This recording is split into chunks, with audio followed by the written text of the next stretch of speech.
50. hamarkadan eta baita 60. hamarkadan be, gurasuek irakasleekin batera, haurrak euskalduntzeko eta pedagogi eredu barri bat martxan jartzeko ikastolak sortzen dituzte. Eta konfiantzaren pedagogiak garai hartan injako lan hori armatu eta osatu egiten dugu. Zergatik hasi ziren haur txikinekin, lurrien eta espazio irekixetan, natura eta kalia esploratzen, objektuak manipulatzen, beste inork etzauenien eiken. Egiten hauien horrek etzaukon oinarri zientifikorik. Gaur egun, psikologiaren, zientziaren ekarpenari esker, badakigu haur hezkuntzako 0-6 urte bitarteko haur batek ezaugarri jakin batzuk izan behar dituela. Batetik da haurraren garapeneko etaparik sensibliena, oso sensiblia dalako umea etapa hontan kanpoko eraginekiko, testuinguruarekiko, eta beste alde batetik emankorrena zen eta etapa hontan finkatzen die geroko garapenaren oinarri guztiak. Aditu batzuk esaten dute etapa honetatik aurrera garapena hitz egitea, geriatria hitz egitea dela. Psikologiaren ezagutza zientifikoari esker, badakigu haurraren seinaleak interpretatzen eta modu egoki baten erantzuten. Se puede considerar que hay un antes y un después de los años 50. Se funda una psicología, que es la psicología de la observación. Y con la observación, la contrastación de las observaciones con experimentos. Por consiguiente, se convierte en una psicología empírica. De tal manera que si tú, por ejemplo, quieres comprobar una afirmación, no tienes más que reproducir el método que han seguido y llegarás a lo mismo. La etología es el estudio científico empírico del comportamiento humano. ¿Qué aporta la psicología científica a la pedagogía? Unas bases sólidas sobre las cuales construir fiablemente nuestros comportamientos pedagógicos. Y repito, fiablemente. No es a mí me gusta, a mí no me gusta, a mí me gusta tener a los niños en brazos. No, no, el niño tiene que estar en brazos. ¿Por qué? Porque está programado para ser eso. O sea, todos los estudios primatológicos y también los estudios sobre el niño nos pueden afirmar que todo lo que estamos haciendo en este momento en la Aritmetic tiene bases incontestables.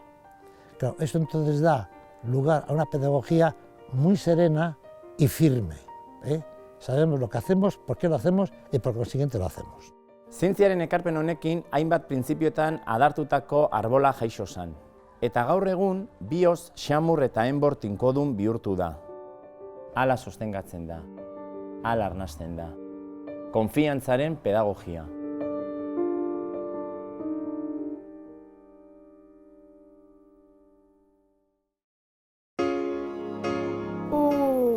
Zelako hitz potoluak. Nik pedago hori ez daki zer dan, baina konfiantza bai, hori bai. Konfiantza niretzat amatxo, aitatxo, amama eta txitxa die. Jaustena zenien goxo-goxo lastantzen hauienak. Konfiantza etxekuengan daukot, nire etxekuengan.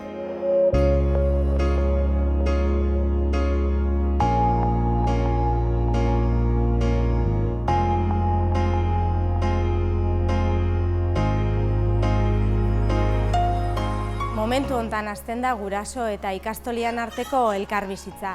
Guretako momentu hau funtsezkoa da. Erozein harremanetan konfiantza da oinarrixa, hori da enborra. Denbora hontan azaldu biou gure itxekua zein dan, konfiantza handixa jartzen dauegugan, umiak gurekin izten eta momentu hau oso importantea da guretako enbor hori osatzeko eta konfiantzazko giro hori sortzeko. Historiaren helburua da, azken finean, umia eta familia horren historia begiratzea, ikustea ze motzila dakarren, ze motatako familia dan, eta horren arabera irakaslea bide lagun izango da ikastolan geldituko zaion ibilbide luze hortan. Balixo duzku umia apur bat hobeto esauketako, zela joan dan haurdunaldixa, erditzia, zeintzu dien ume horren loetxeko itxurak, edoskitzia naturala izan dan, zelan jaten dauen, ze motrizidadero, ze garapen fasetan dauen. Aparte de los datos que hay que coger, qué tipo de familia es y qué relaciones tiene con la criatura. Porque entonces eso, con tiempo, nos va a inspirar algunas políticas también de padres que están en dificultad, reunirles y ayudarles para que cojan confianza y tengan un trato en casa con las criaturas más adecuado que el que tenían. Irati eskolaratzeko garaian, guretzako, ezinbestekoa da ikastetxea euskalduna, ikastola eta kokalekua. Baina ona etorri garenean, sekulako ezustekoa izan dugu, topatu dugun ereduarekin. Gurasoekin dauken apego hori gurekin einen bide da. Ez badau seguro, umiak ez dau disfrutauko eta ez dau esplorauko. Eta guk hori lortu bihau, umia hemen gelditxu aurretik. Ala zelako politxa. Bagoi aspiratak aurrerut. Baina zer pasetan da? Izatu ziala, gu ez gare hemen ikasi beharra daukoen bakarrak, ez da?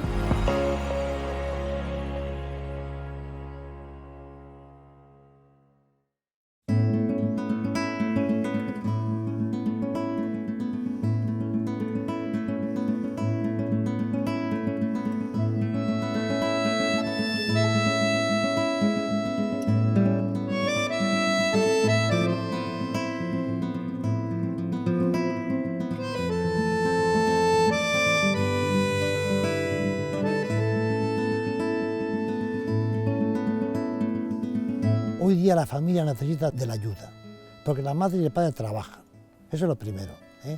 Y luego también hay unos cambios generacionales y los padres están muchas veces desorientados porque tienen mil influencias. Entonces, la ikastola puede ayudarles a los padres, sobre todo a través de la escuela de padres, para que tengan en la crianza criterios claros. Guraso batentzat garrantzitsuena da bere seme-alabak, ezta? Behin jaioten denean, euren hezkuntzan zela lagundu bide horretan, horri laguntzeko guraso eskolak ezagutza, norabidea, jarraibideak ematen ditu. Eta bide horretan konfiantza ikuspegi bat lantzen ibilten gara, eta horrek laguntzen dau baita umearen garapen emozional eta kognitibo hori indartzen, ezta? Konfiantzan oinarritzen dan begirada bat. Eta nik uste dut horrek nolabait kutsatu ero zipristindu duela gune guztia, eta momentu honetan bihurtu da laulako gune goxo bat, askotan akordatzen naiz garai batetan komentatzen zairen baserri inguruan, sutondoan eta kontatzen ziren ipuinak eta giro bero horrekin lotzen dut momentu honetan guraso eskola ematen den gunea.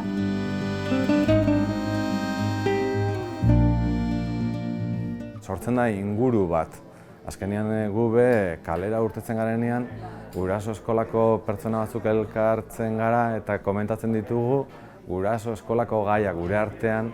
Azkenean teoria oso politxa da, baina praktika da benetan garrantzitsua, ezta?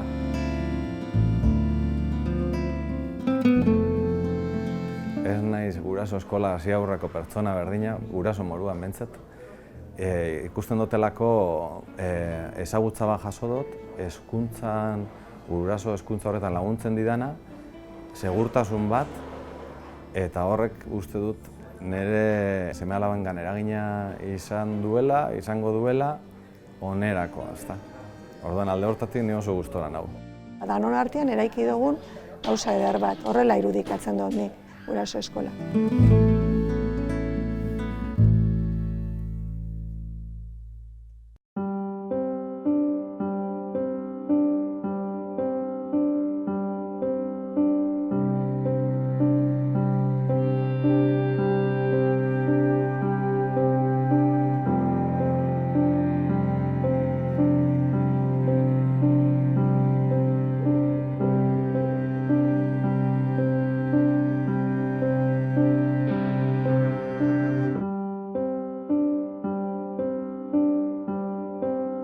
familiarizazio prozesu honetan aurrera goiez, eta iritsi da eguna, oporra bukatu diela, eta ikastolara etortzeko eguna dela, familixia, umia, geuregana datozena.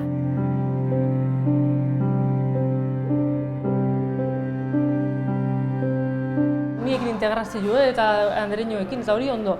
Baina, el desapego amakin, umien daman artien, guretzako zen hori arazue. Karo, umia dator, nora nator, nora ekarten duzti, azkenien ni oinarte egonaz gustora, seguru, etxekuekin, jolasien, ingurukuekin, eta derrepente zabaltzen da ate bat, eta sartzen duztie izugarrizko espazio zabal baten, ez duten ezagutzen. Zan erilue, zan amatxo fanez, zan sensazio. Ikuste zen umie, zaula bere honien.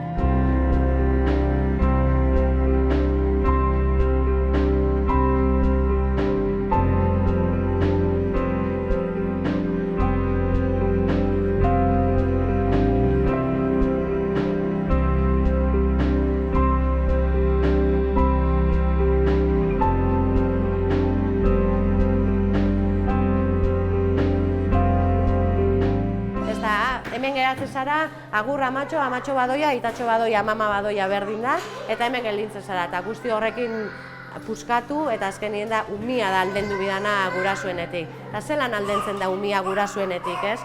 Segurtasuna emunbitza, konfiantza emunbitza, bai espazioak, zein hezitzaileak. Eta hori lortzen da nien, hasiko da aldentzen gurasoenetik. Orduen gurasua nun, kanpuen ez, gurasua barruen, geuaz.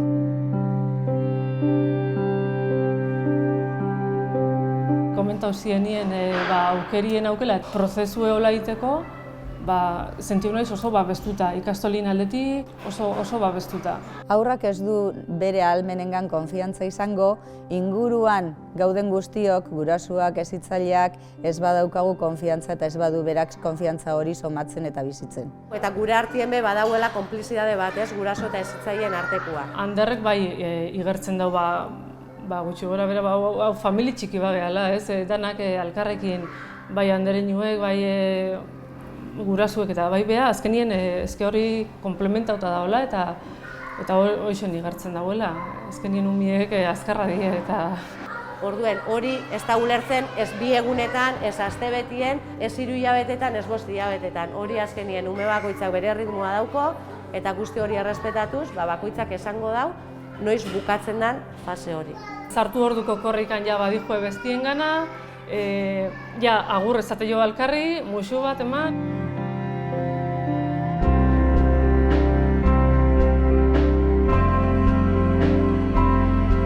Eta tranquil geratzen da, baina tranquil, eta ni pozik eta tranquil be bai.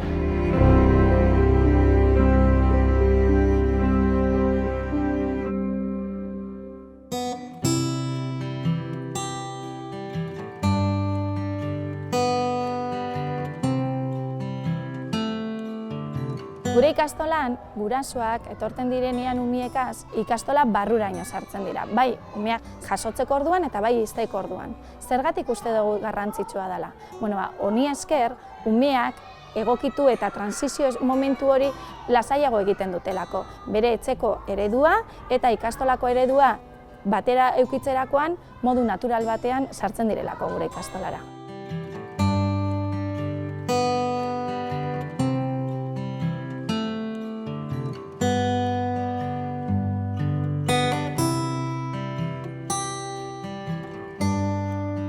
Nietako gozada da, ona etorri umiakin, da sartu alizatia bere ibiltzen den lekura, eta naturaltasunez itxia ikastolako sarrera hau, ez? Azkenian, egundanak ez die berdinak umiandako, denbora gehiago behar badago egun baten, berakin jolasten egon, eta apurtxo bat bera lasai dauenien, orduen fanalizetia, zube lasai xau, eta ikusitxa umia tranquil gelditzen dela, ez?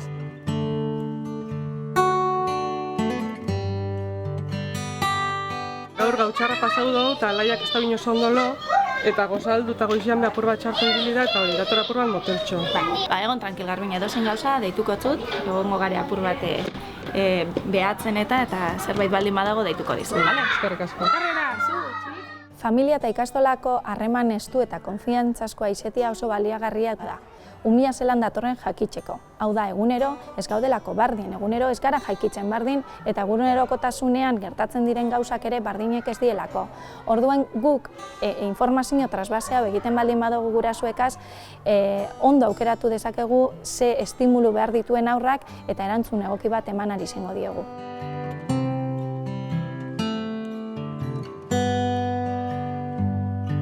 El apego es el primer instinto que emerge en el ser humano. Samurtasunen momentua da hori. Entonces, por eso por la mañana pues conviene recrear ese momento del paso, del dormir, al despertar en un ambiente tranquilo, y para eso la Ikastola está muy bien preparada. Con apego calmado, con seguridad afectiva de que estoy con mi tía y estoy en un sitio conocido y que me da también seguridad por el espacio, y con unos tiempos que lo voy poco a poco aprendiendo a tener por esos ritmos, me puedo dedicar a la exploración, que significa dirigir la atención a un objeto y desentrañar sus contenidos, con lo cual me estoy preparando para abrirme al mundo del conocimiento y de la ciencia.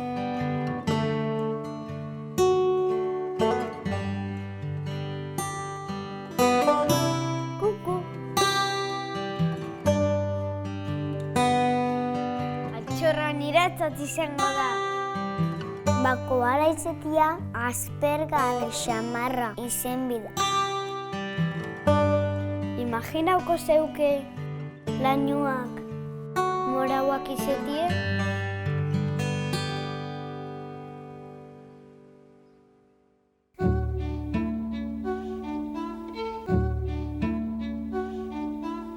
Ikastolara etortzen dienean, goizeko lehenengo orduan, bertara sartu, aurrera. Haur bakoitzak bere egoera emozionalaren arabera edo erritmoaren arabera, guk egiten duguna da testuinguru desberdinak eskaini, eta haur bakoitzak aukeratzen dau zein jolasetara jolastia nahi dauen. Ikusten duzue hemen batzuk plastilinarekin aritu diela, beste haur hauek eraikitzen ari diela egur desberdinekin. Eta hemen ikusten duzue imaginarionaren txokoa. Badaude umeetxo batzuk etxean bizi dauen egoeragatik, ero momentu horretan bera dauen moduagatik, behar dauena txoko lasai bat. Orduen bertara sartzeko aukera dauka eta musika eta irudi desberdinekin, etzan dagoteko txokotxo bada imaginariuma.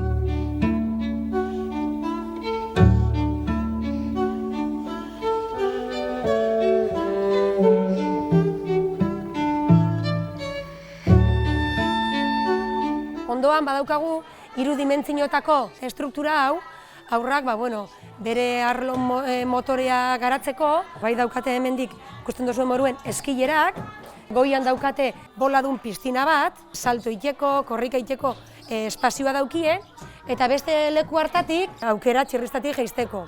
Egia da, espazio honetan 0-3ko haurrak dauzela, beraz, batzuk, txikiak ezin dutenean jetxi, badaude beste haur batzuk, nagusiagoak eskileretatik jeizten laguntzen dietenak.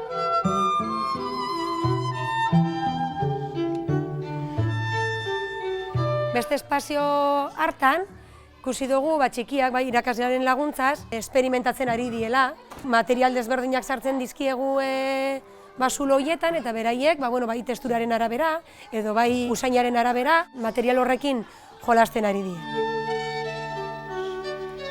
Los tiempos sujeto es una formulación moderna que en definitiva es el recreo. ¿Qué significa el recreo? Porque es cuando me creo de nuevo. Yo me he gastado en la instrucción porque he tenido que ir a un ritmo que me marcaba, sobre todo antes, el profesor, y me he gastado. Y entonces en el recreo, haciendo lo que me da la gana, el ordenador interno, todo lo que he ido recibiendo, lo va conexionando una cosa con otra, y entonces ya se va produciendo el pensamiento que da una visión de conjunto. Entonces los tiempos sujetos son tiempos en que estoy con otros o me aíslo para procesar la información que se me ha dado en la instrucción. Gu saiatzen garena da, aurrei, egoera desberdinak eskaintzen, reto desberdinak, baina betik gainditzeko posible diren reto horiek. Batez ere beraien autoestimarako, berriro bihar egoera hortara bueltatzeko. ¿Y qué es la autoestima? por la estima de sí mismo, no del automóvil, sino de sí mismo, ¿no? Y claro, se dice mucho, tienes que quererte a ti mismo, pero eso son un poco tonterías, porque yo quiero aquello que aprecio, y lo que no aprecio no quiero, porque lo siguiente, lo importante es el aprecio, y si me aprecio, me querré. Entonces, en la autoestima básica está la confirmación y la valorización. Una de las motivaciones más poderosas es la de que haciendo esto voy a tener éxito. Por eso hacemos hasta crucigramas, porque queremos todos triunfar. Estamos hablando de una pedagogía de la confianza, porque no ha habido pedagogía de la confianza, el niño ha estado bajo sospecha. Está a ver en todos los campos, ¿no? Una enseñanza básica para mantener su valor de sí mismo, el suyo y de los que lo rodean en el futuro, es instruirle en acomodar los objetivos a los recursos, que es justo lo contrario que se está haciendo. Me siento competente y entonces me como el mundo.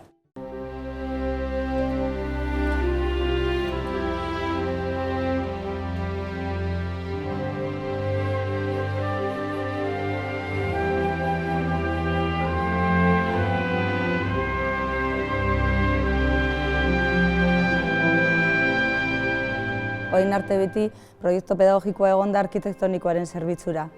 Gure helburua izan da eta prioritatea izan da alderantzizkoa. Arlo arkitektonikoa pedagogiaren zerbitzura egotea. Horretarako kontutan hartu dugu, zientzia empirikuek esaten digutena aurraren esplorazioaren inguruan. Nola esploratzen dute aurrek eta hori izan behar da, proiektu arkitektonikoak izan behar dituen ezaugarriak. Espazio zabalak, hirudimentsiotakoak, nobedosuak, erakargarriak, kuriositatea bultzatzen dutenak, izan dadila espazio bat aurrak berak bere mugak ipiniko dituena eta ez alderantziz.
Gure andereñua asko gustetan jatu. Super mega jatorra da. Oso txoko divertigarrixak sortzen ditu. Eta esaten duzku txokuak jolasten ikasteko eta ikasten jolasteko diela. Super listia da.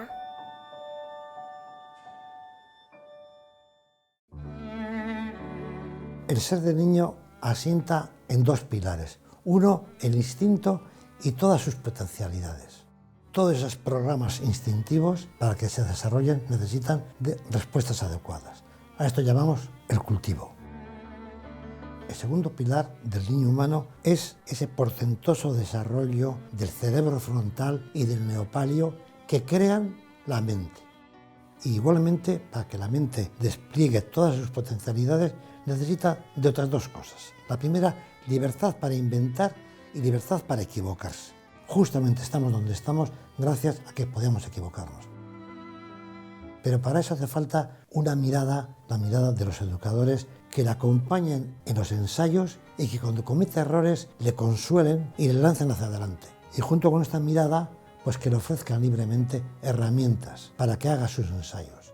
Y entre estas cosas están las letras, los números, si les hacen ver la utilidad que tiene para moverse en la vida. Y finalmente, como tienen una conciencia que les permite percatarse de todo el mundo aquí dentro, cuentos y narraciones para que ellos puedan cobrar conciencia de emociones e imaginarios. Y esto es la pedagogía de la confianza. Bueno, 6 txoko desberdinetan banatzen dugu txokuen saio hau. Eta oin arduradunak txartelak banatuko ditu eta umiak aukeratuko ditu bere toketa jakon dagokizon txokua. Eta kolorian arabera, aztelenetan fango die kolore bat, martitzenetan urtengo daue beste kolore bat, horla umiai aukerak emute jako, lehentasuna eukitzeko txokua aukeratzerako orduan. Oin nahi bozue ikusiko txoko bakoitzian zer itxendan eta zela da zen umiak. Hau adibidez, mai jolasen txokua da, matematika lantzen da pila bat, hizkuntza jolasak begoten die, talde jolasak. Adibidez hemen partxizian David, partxizian matematika lantzen daue pila bat, nausixenak txikixenei erakustetzie jolasten.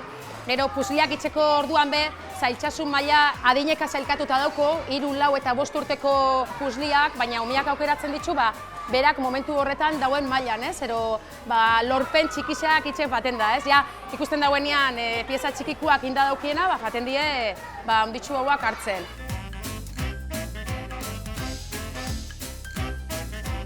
Oin fango gare simboliko txokora, eta hor umiak bere realidadia erekeitzeko momentua da, bera bibentziala da. Bera bizitzen dauena plasmetan dau. Itxaka eta maka jolazian, ero mediku jolasetan, ero bai ditugu kutsa desberdinak eta hor umiak representetan daue, eurak momentu horretan bizitzen dabitzena, Bere papela hartzen dau, sukaldari papela, ero aitxa papela, ama papela, anai txikixana.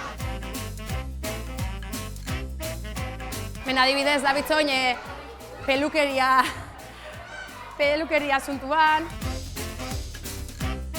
Denda txokuan bebai, ebiltzen die dendari kontutan.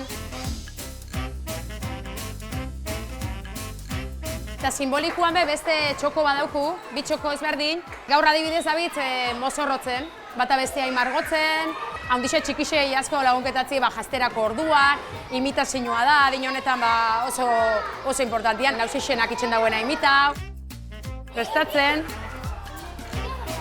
Eta gero itxen dituzte askotan antzerkixak, Estrukturara egoten die, euren antzerkixak itxen dituzte, eta da kuriosua, handixenak itxen dago antzerkixa, eta azte horretan ikusten duzu igual, eguako txalderaia txikixenak doietzela, eta handi horreik indauiena egoera oso politxak sortzen die antzezpenetan.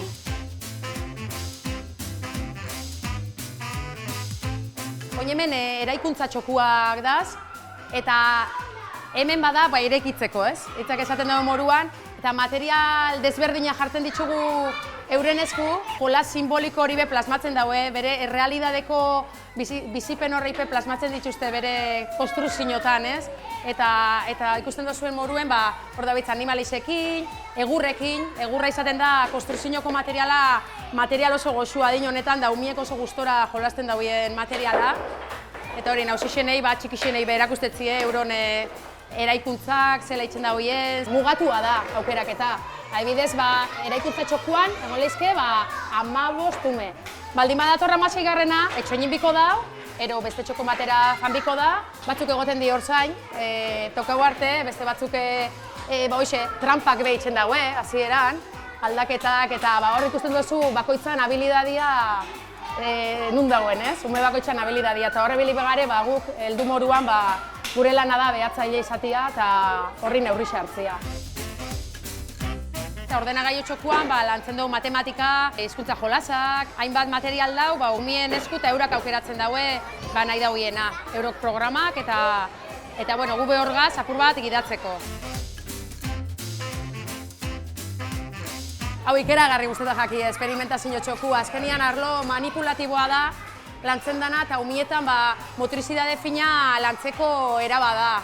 Eta eurak esperimentau, disfrutetan dauen mordo bat, oin adibidez David zurakin.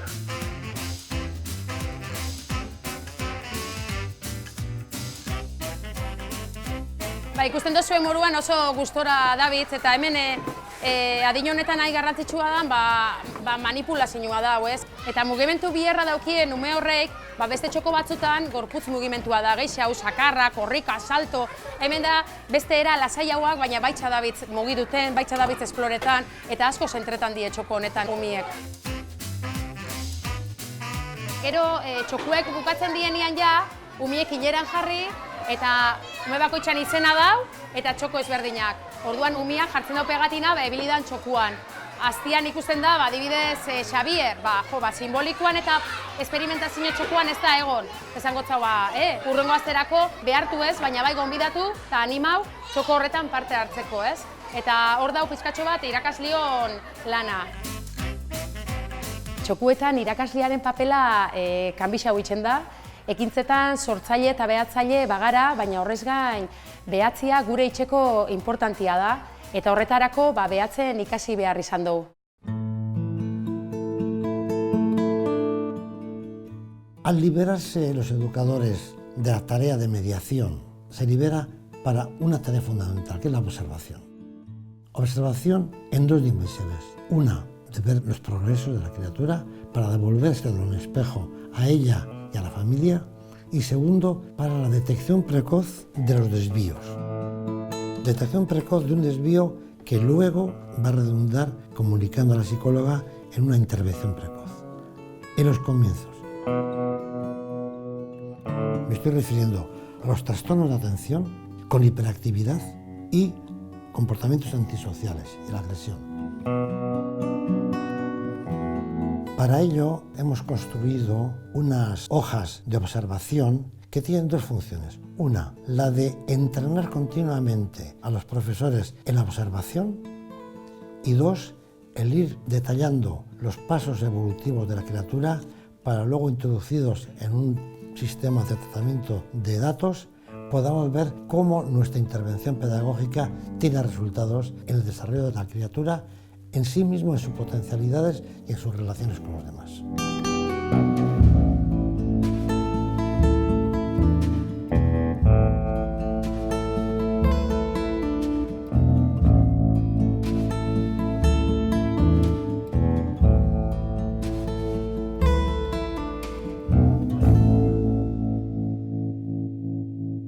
Que yo contigo esté a gusto por estar a gusto. Esta es la relación de irakasle-alumno. En ese clima, si yo te aprecio, entonces lo que tú me cuentes está iluminado por el color del cariño tuyo y del que te tengo yo a ti. Irakasten dugu momentu horretan oso importantia da, guk azkenien finien umiei gustora erakustia, eta gube gustora sentirutia erakusten gabitzenakin, ez?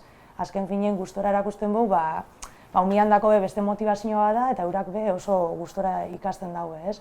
Y entonces, si me hablas de los griegos, empezar a estudiar con los griegos, y como tú me cuentes, a poco conocimiento de la inteligencia que tenga la criatura, para no hablar de cosas que superan su capacidad, encontrará gusto a todo lo que tú le das gusto. Norbera bere kasa eta jarduera librean aritzetik era antolatu baten aritzera pasatzen gara.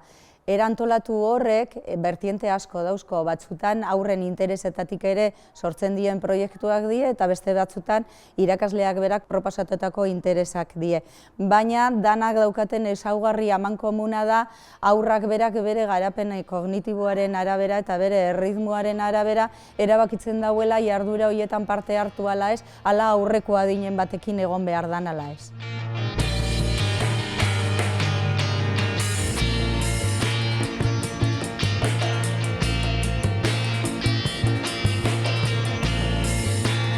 Konfiantzaren pedagogian beste jarduera importante bat guretzat lan proiektuak dira. Eta lan proiektuak egiteko umeen interesetatik abiatzen gara. Euren motivazioa eta ikasteko grina pizteko. Hortarako kontutan izaten dugu gai horren inguruan beraiek dakixiena. Eta material desberdinak erabiltzen ditugu. Adibidez, etxetik dakartena, materialak, informazioa, eta gero gelan sortzen duguna.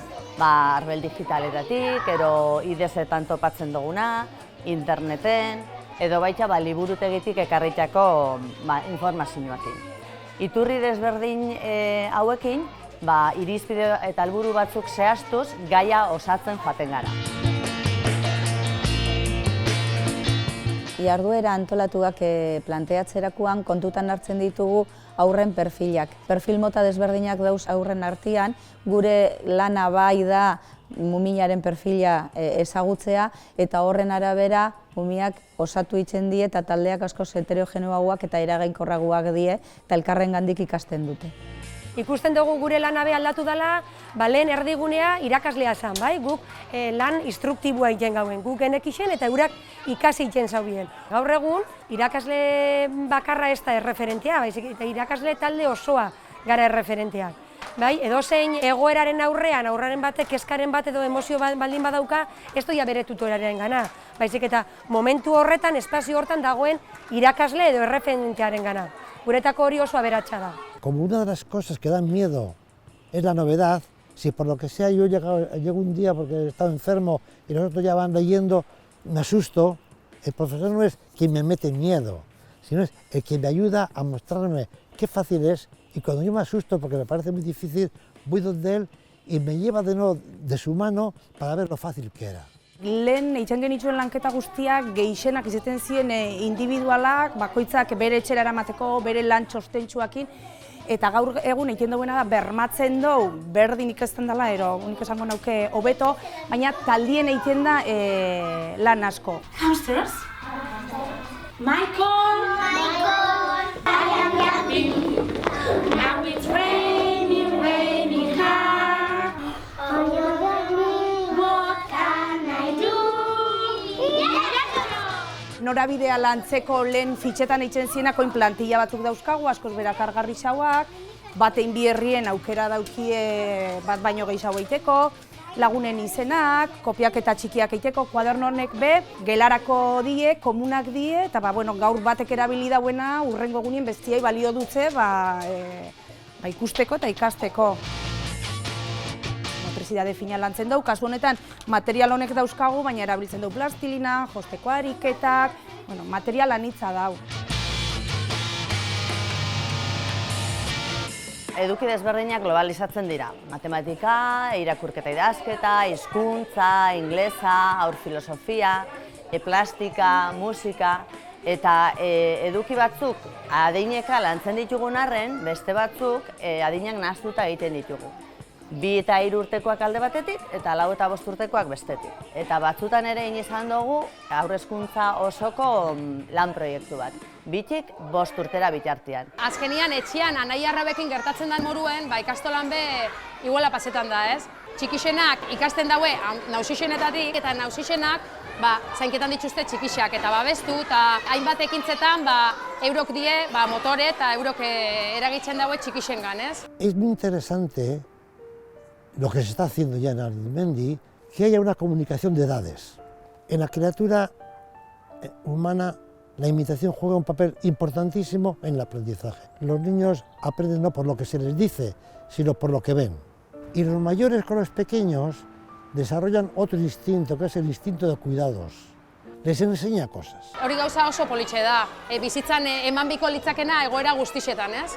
Eta aberatza danentzat. Bata bestiengatik ikasi, eta nausixenak txikixenai erakutzi, eta txikixenak euro neurrixan be, nausixenai aukera hori emun, ez? Horretarako eta hori bizitzeko. Adin desberdinetako neskamutikuak elkarrekin jarduterakoan nagusiak bere struktura mentalak ordenatzen ditu txikiari azaldu alizateko, gainera lidergua ere landu egiten du, eta bizitzan paper desberdinak jokatzea tokatuko bai zaio, orduan orain ere paper desberdinak jokatzen dau, eta txikixak berriz inbitazioz ikasten du eta bere garapenian aurrera egiten du. Eta horretaz gain, ekintza ezberdinetan nahaztuta egotiak asko laguntzen dau beraien arteko kooperazioa, integrazioa eta errespetua indartzeko.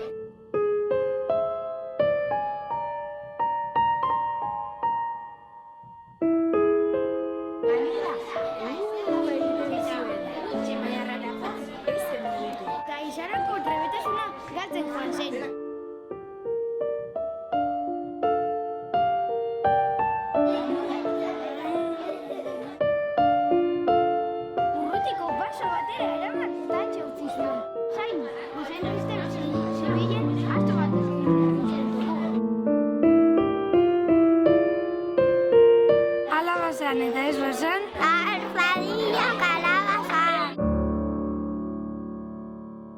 Konfiantzaren pedagogiaren klabenetariko bat da haurrak bai era individualian, bai era kolektiboan, barne mundua eta dimentsio emozionalan lantzea.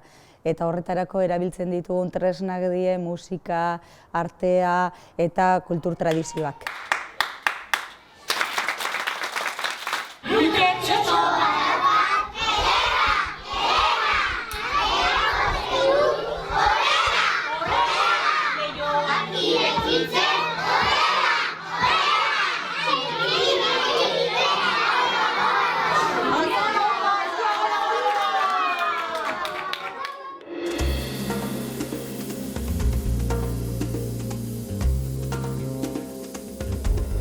Proiektu berri honek, erdu proiektuak, garrantzi berezi emuten dutzo aurra eta naturarekiko harreman honi. Alde batetik, hainbat arlo garatzen laguntzen guzkulako, bai natura ezagutu, bera horren parteide dela sentitu, eta nolabait honen zainketak dauken garrantziaz ohartarazten da aurra.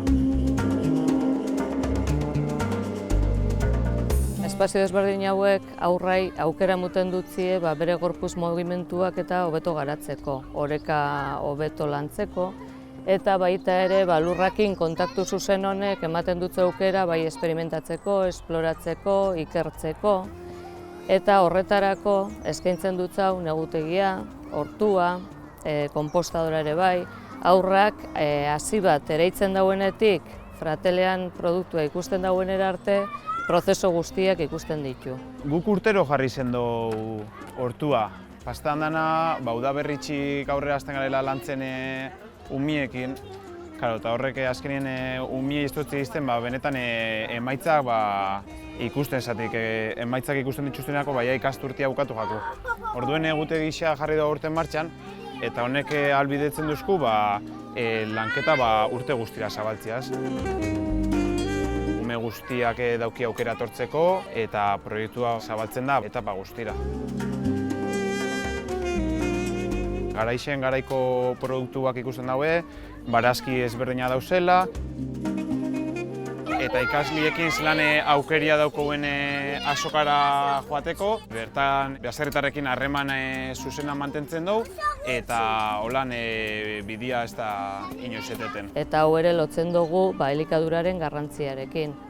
Pizkanaka konturatuko dalako, elikadura osasuntzu batek bere gorputzean dauken eragin zuzenaz.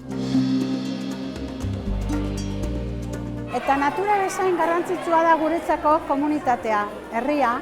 Haurrak komunitatean eraikitzen du bere burua, familian, ikastolan, herrian. Horregaitik, inportantea da gure proiektuan, ikastola herrian egotea eta herria ikastolan egotea.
Hasixak ginen eta loratu gare.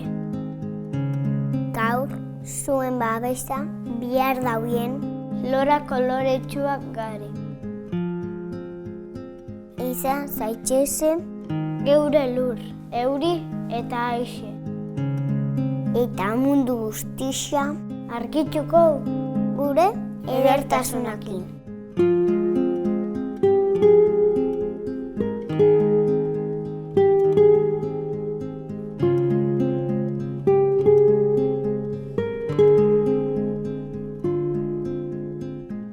Lo que las ciencias actuales nos dicen es que con la criatura no se puede hacer cualquier cosa. Lo mismo que yo con un maíz no puedo hacer cualquier cosa, con una criatura tampoco. No le riegues al maíz que ya se acostumbrará a estar en secano, se secará. La criatura tiene sus leyes y si no se cumple se marchitará.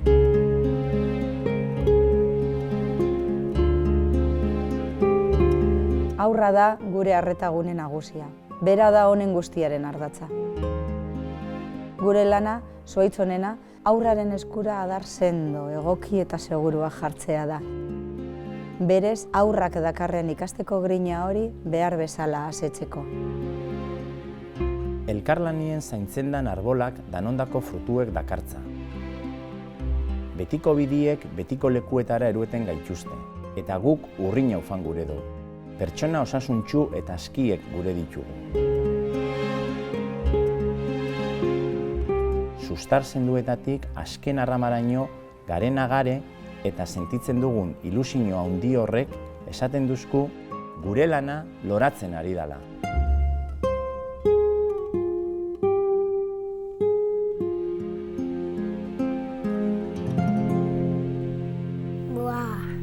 Ze politxa geratu jakun. Ja. Konturatu zara, zenbat jente ibili garen honetan? Ja. Hemengo honek bakarrik ez, Ja. Ikastolakoak, esaten dozu ez? Bai, haurdanak, eta gurasoak, eta irakasliak, eta pedagoguak. Bueno, bai horrek. Ba, eskerrik asko da noiez? Eta zuri. Eta zuri. Zu, eta haurrezkuntza eta gero? Lasai.